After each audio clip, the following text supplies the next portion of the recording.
So, yan po. When I count my blessings, I count you, Lord, many times. So, be grateful and be thankful. Narinig na natin to, ano?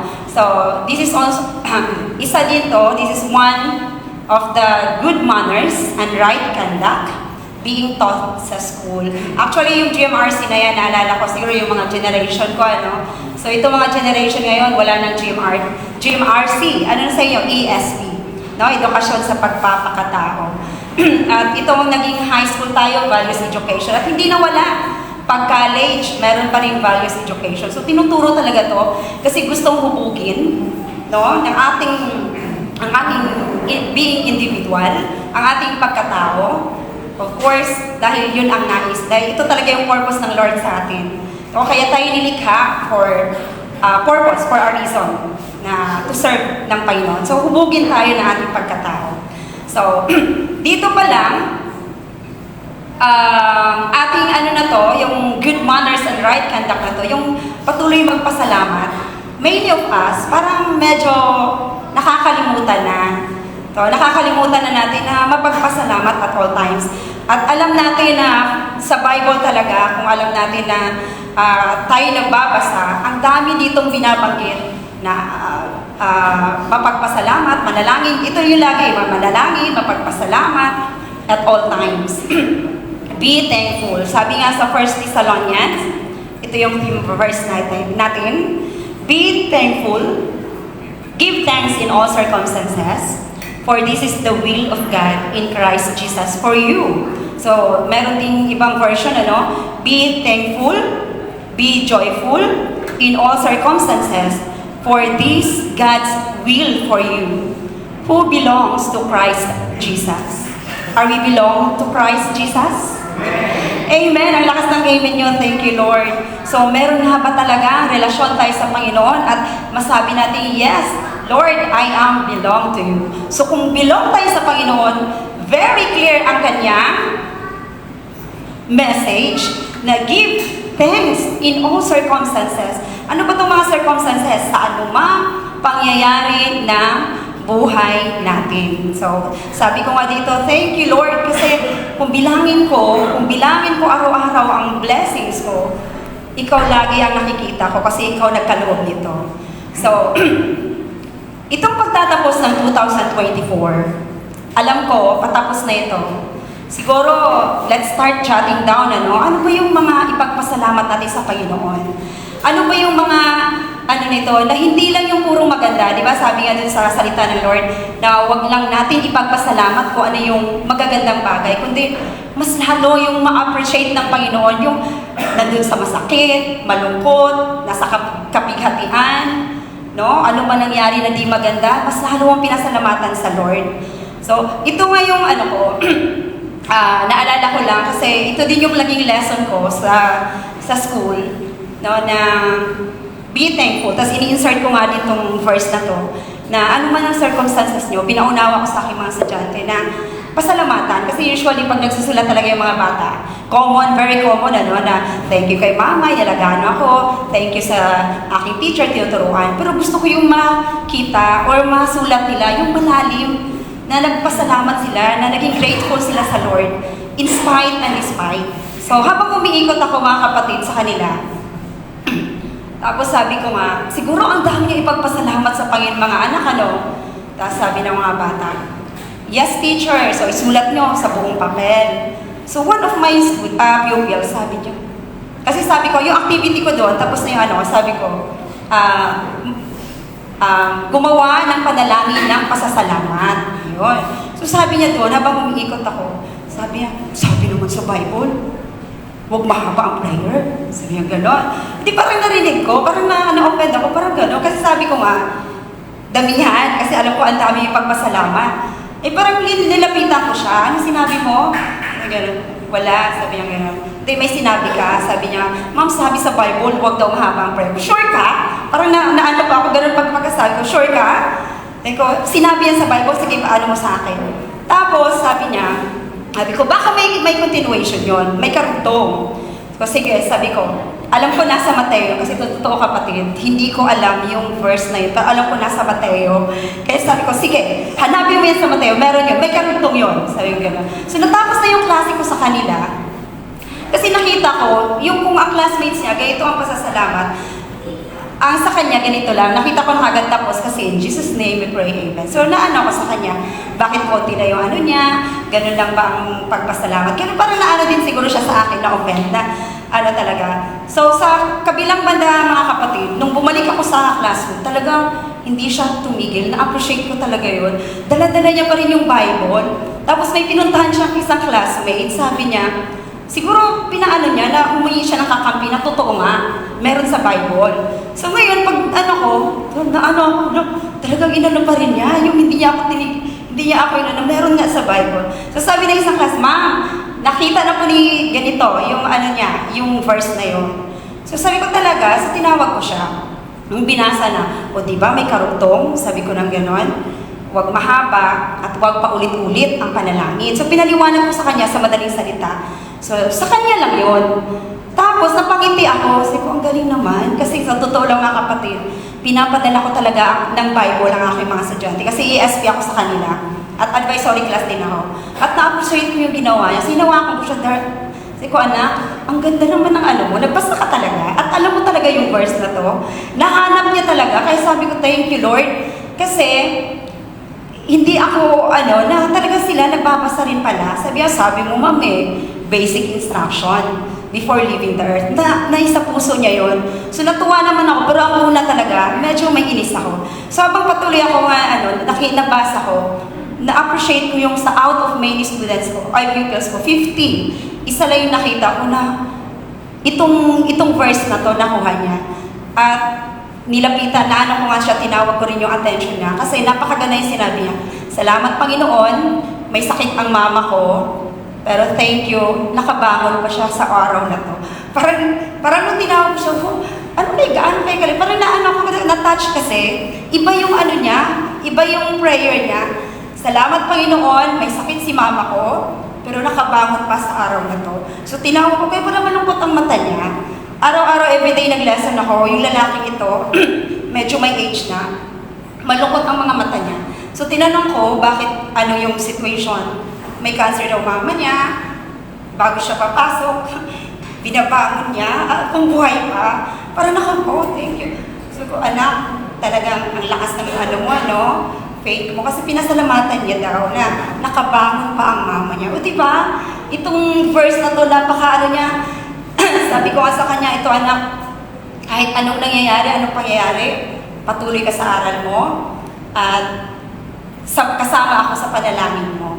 Kaya, thank you, kasi yung sa mga ganitong mga paraan, ma-inject sa kanila yung salita ng Panginoon, talagang tumatatak pala talaga sa kanilang puso. Sabi ko nga sa mga Sunday school, akala lang natin yung mga estudyante natin, Sunday school kids, parang wala lang sa kanila pag nagle-lesson tayo, parang sa corners lang, parang patapos na. Pero without our awareness, nakapasok na sa isip yun, lalo na sa puso nila. Lalo na may mga magulang na Christian, maunawaan nilang higit na to kasi ang dami pa nilang pagdadaanan sa buhay. Amen? Tayo nakakaunawa doon. Okay, yun nga po. Sabi ko nga, dahil grateful tayo, at alam ko malalim na ang pagkaunawa natin, malalim na ang tawag ng relasyon natin sa Diyos. So, siguro, ang dami nating ipagpasalamat. Dahil nga, deepened na, malalim na ang unawa din natin sa verse na to, na in all circumstances, anuman ang nangyari sa buhay mo. Kasi two options lang naman tayo kapatid sa mundong ito, So, sabi nga, choose the better one, pero no choice ka pag ito yung pinagkaloob sa Lord. Kasi sinabi na niya sa kanyang salita, this is the will of God in Christ Jesus for you. Kalooban ng Lord na pagyamanin ka, kalooban din ng Lord na paghirapin ka. Kalooban ng Lord na masaya ka. So, two choices lang yun. Ang option, kalooban din ng Lord na malungkot ka.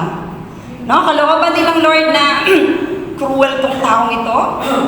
Sinabi naman niya sa salita, hinayaan ko silang maging patuloy silang kasalanan nila. Dahil matigas ang kanilang ulo. Hinayaan talaga sa will ng Lord yun.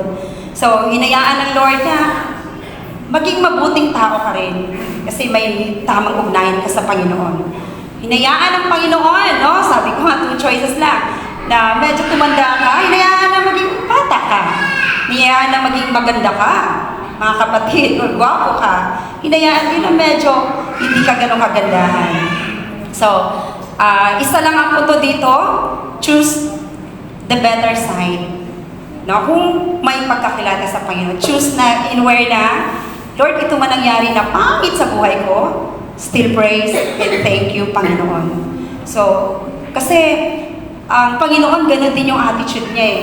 Bago niya lahat, meron siyang mga binibigay, di ba yung pinapakain niya yung tinataas mo lang kamay, pinasalamatan ng Panginoon. So, parang siya yung model talaga natin na anuman ang gagawin natin, laging unahin ng Lord. Minsan nakakalimutan natin, makatanggap tayo ng blessings, dako ka agad sa, tawag ka agad, okay, post ka agad sa Instagram. No? Sinagot lang ng jowa, sa Instagram ka agad na sasabi, hindi ka agad kay Lord. Tagal ko na pinalangin to Lord. Hindi ka agad sa Panginoon. So, yun lang. Saying thank you is such a simple but a powerful gesture. Parang napakasimple lang, pero ang hirap mag-say thank you, ano? Parang, lalo na, mga kapatid, yung ang hirap magsabi ng thank you dahil parang di ka satisfied, parang ganon, or hindi ka sa kanyang binigay, parang ganon. May ganon ba? So, sabi nga, it is a magic, no? Yung word na to, that can make someone's day difference. Parang kakaiba, no? Kaya parang na-boost yung ating spirit pag nakarinig tayo ng may nag-thank you sa atin. Para bang ang Holy Spirit na meron kasama natin ay laging nagpapa-uplift sa ating buhay na may na-bless kang tao pag may nag-say thank you sa'yo. So, ikaw kung ganun ang nararamdaman mo, much more nararamdaman ng Lord, no? Lalo na sa matinding kalagayan mo. So, here's why. Bakit kailangan, bakit sa tingin natin na medyo masarap pakinggan yung words na thank you. So, deep inside kasi, every human being, sabi nga sa research na to, is to be deserved or to be appreciated. No, deserve to be appreciated.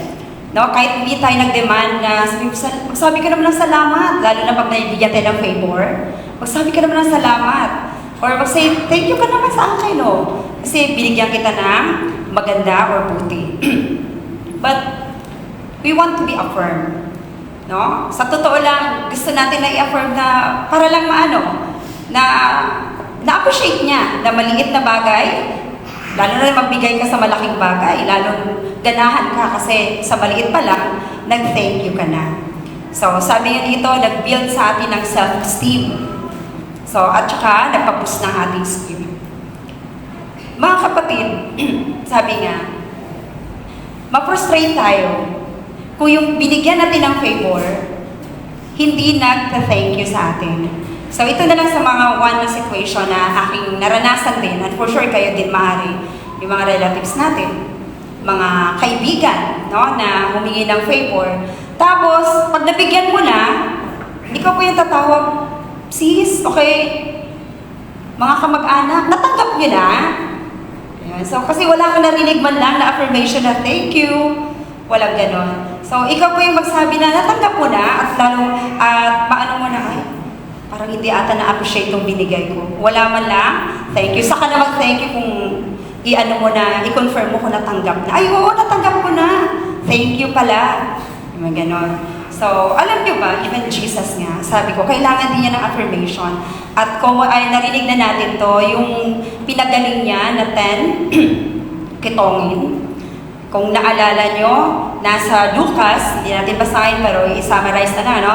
Lucas chapter 17, verse 11 to 17. So, ito po yung 10 kitongin na to, na sabihan, Panginoon, pagalingin nyo naman ako. Pagalingin nyo pala kami. Ganon. Sabi ng Panginoon, sige, humayo kayo, at lumusog ba sa tubig, gano'n, parang gano'n, sa river. Okay? Tapos habang sila, papunta doon sa river, nakaramdam sila ng kagalingan, nawala yung mga ketong nila. So ngayon, yun nga, alam naman natin lahat ano. So out of 10, ang bumalik lang ay isa lang. Nagpatira pa sa Panginoon. Panginoon, maraming salamat. Salamat. Sabi Panginoon, tayo ka, pumunta ka sa saserdote at balik ka sa family mo. So saan yung Siyam? No? Bakit inano ng Panginoon, saan yung Siyam? Bakit ikaw lang yung bumalik? Yung Samaritano pa na walang kaugnayan sa Panginoon. No? Walang tamang relasyon sa Diyos. Ang bumalik para magpasalamat. Where are the 9 na pinagaling ko? Saan nga ba sila? Saan nga ba sila kapatid? Ba't hindi nga ba sila gumaling? So siguro na ano ko nga naisip ko habang pinagbulay-bulay ko to. Hindi sila bumalik kasi for sure, nung nakita nila na gumaling na sila, ang una kaagad nilang naisip, ibalita yun sa family nila, maaari ano, gumaling na ako, o kung sino mang mahal sa buhay nila. Nawala na sa isip nila na ang Diyos balikan. Siguro, pagkatapos sila pumunta, nauna yung family, bumabalik yun sa Panginoon, naalala maaari nila yun, na, yung Panginoon pala, Panginoong Jesus pala nagpagaling sa akin. No? Minsan ganun tayo, nakarinig ko na sa mga pastors natin, yun nga sabi, minsan pinasalamatan natin yung mga blessings, or even me, nung wala pa akong kaugnayan sa Panginoon, pag may natanggap pa agad ako, na bonus, ayan, naisip ko kaagad, ay, anong bibilhin ko? No? Mga material ka agad ang iisipin ko. Ano yung ano ko? Sino yung pasayahin ko? Of course, family ko. Itong hindi ko tinataas sarili ko kundi ang Panginoon na tinuturuan talaga ako, hinuhubog ako dito. Na pag meron ka, ilaan mo na para sa Panginoon. Kasi sa Kanya pala talaga galing yung lahat eh. Kaya yung mula noon napansin ko, wow Lord, hindi man umaapaw yung blessings, pero hindi ako na wawalan. Kasi yun po yung susi. No? Yun yung tinuturo ng Lord. Unahin siya, nagigit sa lahat, at ang lahat ng bagay, ipagkaloob niya sa atin. At ito nga, sa mga aspeto ng financial, ang hirap nung una. No? Kahit Christian na nga ako, ang hirap. Pero habang nagpatuloy kang nagpaturo, nagpahubog sa Panginoon, at lalo ka nagpalalim sa Kanyang salita, tuturuan ka niya at hindi niya hahayaan talaga na wala ang iyong pananaw doon sa aspeto na magbigay sa Kanya at magbalik sa Kanya. Hindi lang magbigay, kundi magbalik kasi siya ang nagbigay sa lahat. So, yun nga mga kapatid, sabi ko. Regarding doon, sa Lucas 17, yun nga sinabi ko yung 10 kitongin na to, isa lang ang bumalik. Kasi isa lang ang nakakaunawa, no, na ang tunay nagpagaling sa akin, ang una talagang nagbigay sa akin, nagpawala sa ketong na to, ay ang Diyos. Na una kong sinabihan, Panginoon, nung gumaling na ako, nawala na. So, yung attitude na yan, thank you Lord, kasi malalim na ang kanyang pagkaunawa kung sino yung uunahin. Ganon din, regarding to our relationship with God, being thankful in all circumstances, ito yung nag-express tayo ng obedience, ng pagsunod sa Panginoon. Bilang mapagpasalamat, no? Ito rin yung nagsasabi sa atin na sumusunod tayo sa command ng Panginoon. No, ini-express natin niya, Lord, sumunod ako, na sabi mo, mapagpasalamat ako, maging grateful ako sa lahat ng bagay. There's a lot of reasons to be grateful and thankful sa Lord. Sabi nga, we as Christians ought to praise God because it is a command. Sabi doon sa Psalm 103, verse 1 and 2, praise the Lord, my soul, all my being, praise your holy name. Praise the Lord, my soul, and do not forget how kind He is. Forget none of His benefits. So, huwag kalimutan kung ano yung mga benefits na binigay, ano yung mga reward na binigay ng Panginoon dahil sa ating pagiging obedient, na mapagpasalamat sa Kanya. So, sabi nga, ang ibig sabihin nito, in response sa lahat ng mga benefits na binigay ng Panginoon sa atin, in return, no, sa lahat ng pagpapala na ginawa ng Diyos sa atin, tayo din ay pasalamatan din natin siya. In spite of our situation, sa kabila ng lahat naghirap ka man, nagkaroon ka man ng anxiety, thank you Lord, kasi hindi ako lumalim pa at nagkaroon ng depression. Ano pa mga dapat ipagpasalamat? Thank you Lord, lalo na sa amin sa phase 1. No? Sabi yung mga phase 1 namin ng mga kapatiran, wala silang tubig. Pero alam ko, sa kanilang kaloob-looban, thank you Lord, malakas pa ako. Sabi ni Warren, thank you Lord, may lakas ako. Thank you Lord, lumaki yung braso ko. Naranasan din namin yan. No? Instead na ma-stress ako, thank you Lord. Tinuruan ako mag-ipon para magkaroon kami ng poso. So, thank you Lord sa lahat ng bagay na yung makita natin na akala mo di maganda, pero ang totoo, kumikilos na ang Diyos. No? Ito muna yung pinaranas sa'yo na di maganda kasi kumikilos na siya para pag tagpi-tagpiin yan para maging mapabuti at the end of the day. So, thank you Lord kasi nakakaramdam ako ng selos. Pinapractice nga ako yung emotion ko. Thank you Lord kasi nagkasakit ako katulad ng sinabi ko sa estudyante ko na ang lalim ng kanyang pagpasalamat sa Panginoon. Thank you Lord na nagkasakit ako, niruan mo ako, nakapagpahinga ako. No, sarap naman ang gano'n ng mga na panalangin. Ang ganda nga ng message ni Pastor last Sunday, na pag magkaroon ka ba ng sisihin mo ba ang Panginoon sa oras ng kahirapan? Parang ganito din. No, hindi mo sisihin. No, kung may malalim tayong unahin ng Lord kasi pinaparanas pala talaga tayo sa mga bagay na to. Kasi pagdating niya, may faithful servant. Ako, well done. Kasi nalagpasan mo yung mga bagay na yun. So, may mga lingkod ko, pinaranas ka man sa sitwasyon na to. Thank you kasi napagtagumpayan mo. Yung mga ganun kasi meron kang attitude ng Habakkuk. Na gano'n na attitude. Ano nga ba si Habakkuk? Later on, malaman natin. So, in spite of our situation, hindi ka man na-promote, thank you Lord. Okay lang kasi meron ka pang another opportunity na ipagkaloob mo sa akin. Yung mga ganong bagay, thank you Lord. Hindi niya ako sinagot. Kasi meron ka palang Adonis, okay ay? Mas piniprepare sa akin na babae para sa akin o lalaki para sa akin. Ang ganda, no? Si Dimple nga, naalala ko, sabi niya, Ma, ang hirap mag-commute. Pero thank you Lord kasi natuto ako ngayon kung saan ang mga daan para makauwi ako ng mas madali. So, gano'n yung mga bagay na yun na ang hirap araw-araw nila talaga makita mo sa estudyante. Yung mga struggles nila, yung commute, malayo ang kanilang biyahe. So, still, thank you Lord. Thank you Lord, mababa ang grades ko. Tuturuan mo ako na mag-aral para tataas ito. Ano pa bang mga dapat pagpasalamat sa Panginoon? Lagi natin isipin, hindi bingi ang Lord.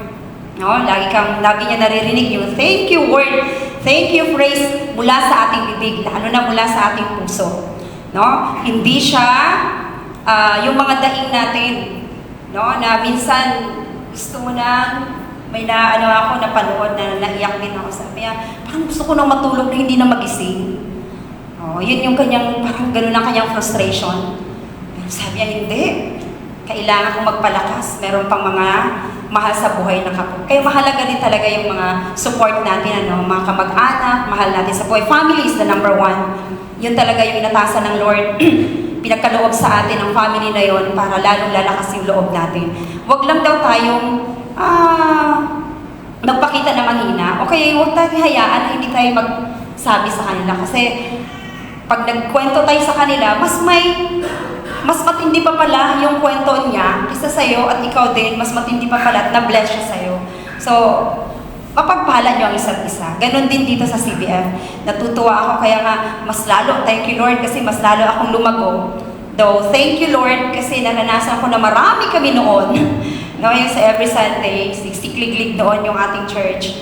Thank you Lord, naranasan ko yun. Thank you Lord kasi naranasan ko rin na medyo pinagpala na ng Panginoon ang ating mga kapatiran nasa abroad na. Medyo kumonti tayo, but yet, nakita ko yung quality. No? Salamat Panginoon dahil ang lahat ng halos dito na nakita ko sa CBF na mga anak ng Diyos ay naglilingkod sa Panginoon. Palakpakan niyo naman ang Panginoon. Ayan, thank you po. Hindi pa sila tulog. Ayan, thank you Jesus. Katulad ni Habakuk, yung daing niya. Basahin ko lang, kasi sabi ko, Lord, aside from Job, sino pa ba yung mapagpasalamat in spite and despite sa kanyang pangyayari sa kanyang buhay? So, si Habakuk, di ko masyadong binasa to si Habakuk, pero ang ganda pala talaga ng yung propeta Habakuk. Ito yung sabi niya, siya yung dumadaing dahil sa kawalan ng katarungan nang nangyari sa kanya, nangyari sa Israel. Yahweh, hanggang kailan ako daraing sa iyo at di mo diringgin? Hanggang kailan mo babayaang mamayani ang karahasan? Bakit ang ipinakita mo sa akin ay pawang kasamaan at kahirapan? Di ba yun ang naranasan natin ngayon? So, tinatanong ni Habakuk yan. Sapagkat sa magkabi-kabilay, nagaganap ang pagkawasak at ang karahasan. Laganap ang hidwaan at pagtatalo. Kaya't hindi na sinusunod ang kautusan at hindi na umiiral ang katarungan. Napapaligiran na ng masama ang mabubuti. Ano pat? Nabubuktot ang katwiran. So ito yung sinasabi niya. Pero ang sabi niya dito sa Habakuk 3, chapter 17, bagamat di namumunga ang punong igos, parang inano lang yan na itong mga na kahit ganun man ang nangyayari, ito yung mga necessities nila nung sa panahon na yon.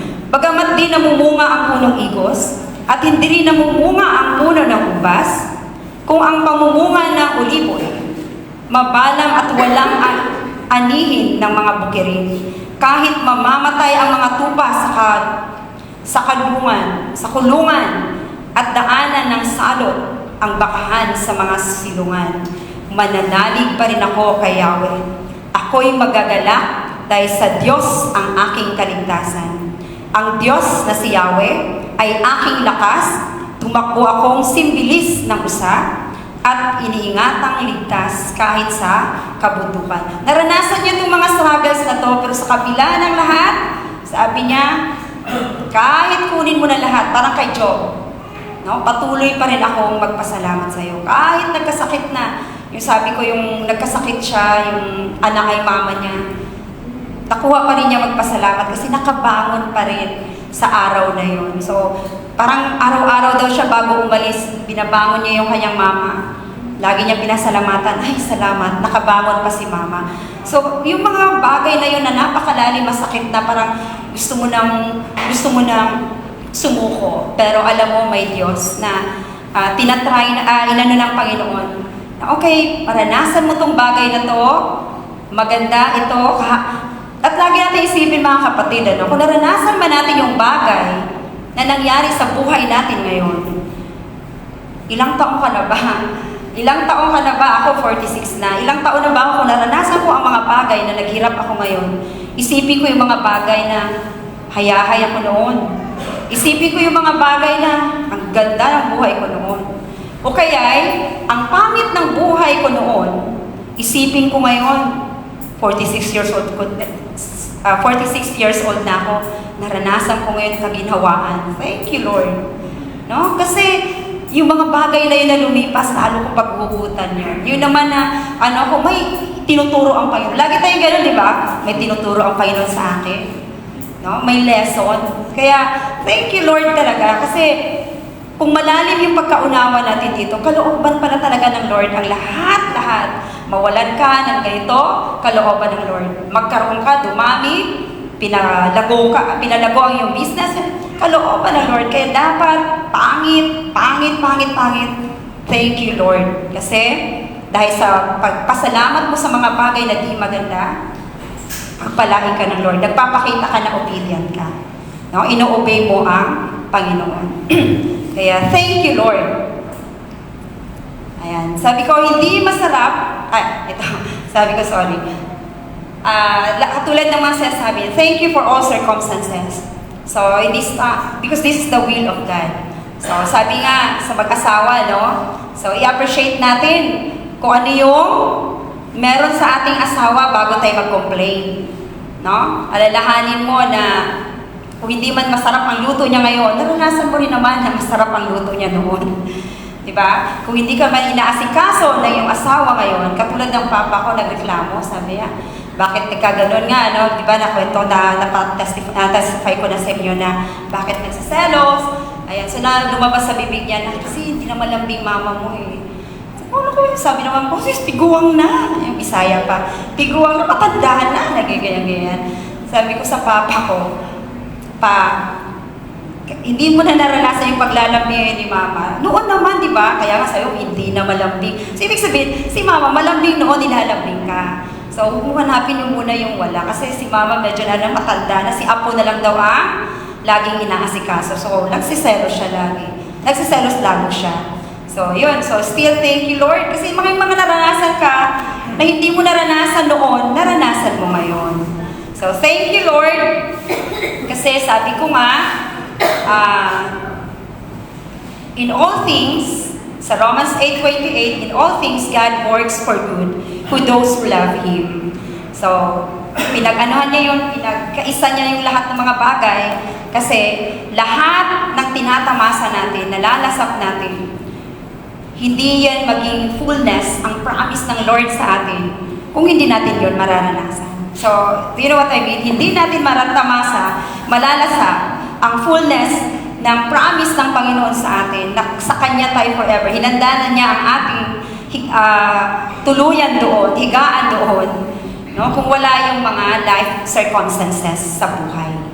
So kung meron mang pagsubok mga kapatid na dumating, still thank you, Lord. Amen?